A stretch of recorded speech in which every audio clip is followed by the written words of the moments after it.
Number one, a person who commits an act that does not involve the rights of others in terms of like theft or anything of that nature, he committed a moral indiscretion. There is evidence that you are not supposed to report that.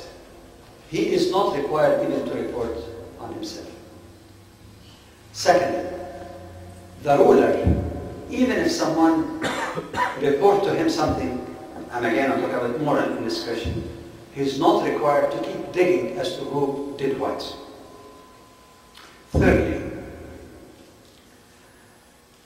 a person who comes even on his own volition and confess to have committed a crime, hudud crime, without specifying what it is, the people in authority, ruler or judge, is not supposed to tell him what is that.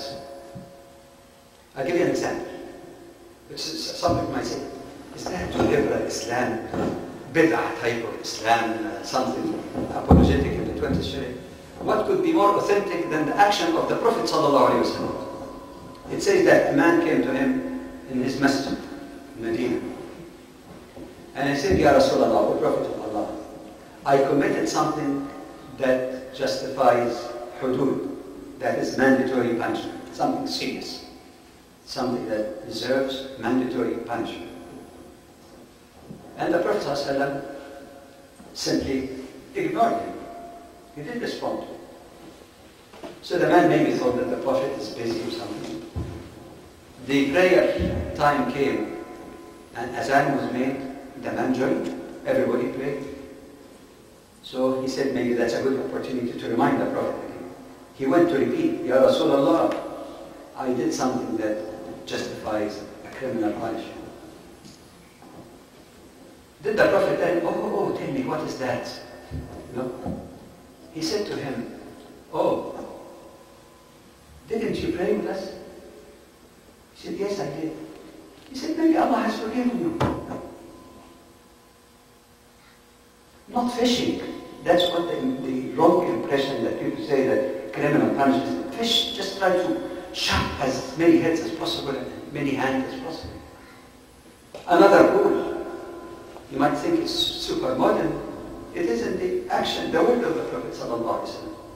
Idra'u al-huduna bil-shubuhat. When it comes to severe punishment, if there is any excuse or reason to mitigate, not to apply a punishment or to give lesser punishment, do it. Idra'u al-huduna bil-shubuhat. Fifthly, the Prophet ﷺ made it clear that when it comes to severe punishment, leniency and making a mistake in forgiving is better than mistake in punishing. لأن يخطئ الحاكم, he said that a ruler is better for him to make a mistake in forgiving, i.e. forgiving a person who deserves punishment, than making a mistake in punishing a person who turned out to be innocent. You know the biggest problems and debate that's going on in the United States today about capital punishment. It's not that some people are totally against capital punishment, but many of them are saying that the black people are disproportionately victimized in terms of being arrested. They're more likely to be indicted, and there are often more mistakes of having severe punishment.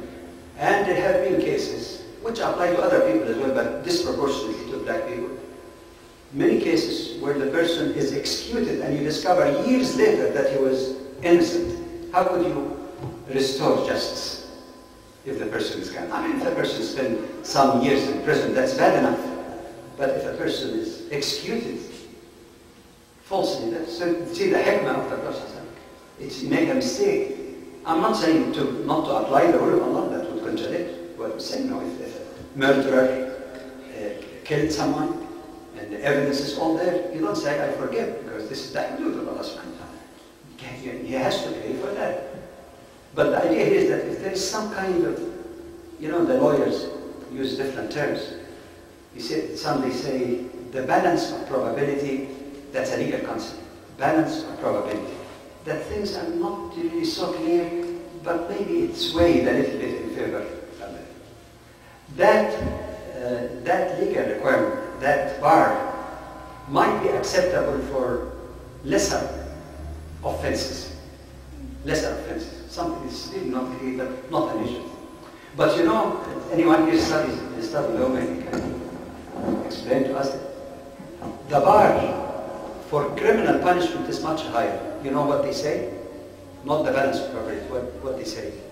That the person committed this act or the crime, and the evidence is beyond any reasonable doubt. That means a higher bar. So it's the case. That's not an innovation by legal system in 19th or 20th century. The bar in Sharia for criminal punishment is much higher than just probabilities. And in that case, when you say beyond any reasonable doubt, it opens the door also for forgiving someone where there is some evidence, but it is far from being clear, especially if the person is going to pay with his life or something of greater magnitude of punishment. So given all of those factors, obviously there is no connection whatsoever between this notion of honor killing. It is dishonorable murder, there is no justification. Does it happen in some Muslim culture? It does, but Islam is not responsible for that. Finally, an issue that seemed to have come up more recently, even before that incident. Have you ever heard or seen in the media, they say, in Islam, women are mistreated. They're even stoned to death. They're even this, they're even that. Have you heard that? They're even. And to focus on one gender is in total contradiction of what the Quran says very clearly. But it's the notion, again, of promoting the second-class position, so-called, of women in Islam. The Quran is clear when it speaks about theft. And again, there are lots of conditions. The bar is much higher even than the bars of even criminal law today. So I gave you some of the reasons, but there are other reasons, other qualified that are very difficult to meet, that makes it almost a deterrent rather than really a punishment that should happen every year or every year. وَالسَّارِقُ وَالسَّارِقَةُ. When you speak about punishment, say the man or the male who steals and the female who steals. وَالزَّانِيَةُ وَالزَّانِي. The woman who commits adultery or fornication, and the man who commits adultery or fornication. There is nothing in Islam called that there is differential punishment that is only inflicted on one gender or the other. There is equality before the law of Allah subhanahu wa ta'ala. But this is only one example of trying to promote this notion that the cultural practices of mistreating women or being unjust to them, or even judicial system even, let's admit it, becoming biased because of cultural pressures or cultural milieu. That Islam has nothing to do with. This is not responsible. This is just some of the disorganized, I'm talking heart to heart really. I have no papers, I have no notes. I mentioned to Zia that I might disappoint you. I just come chit-chat for a little while and then let you comment on that. So at that point, I'd just like to stop. There's one issue I haven't covered that was covered in the khutbah and the masjid.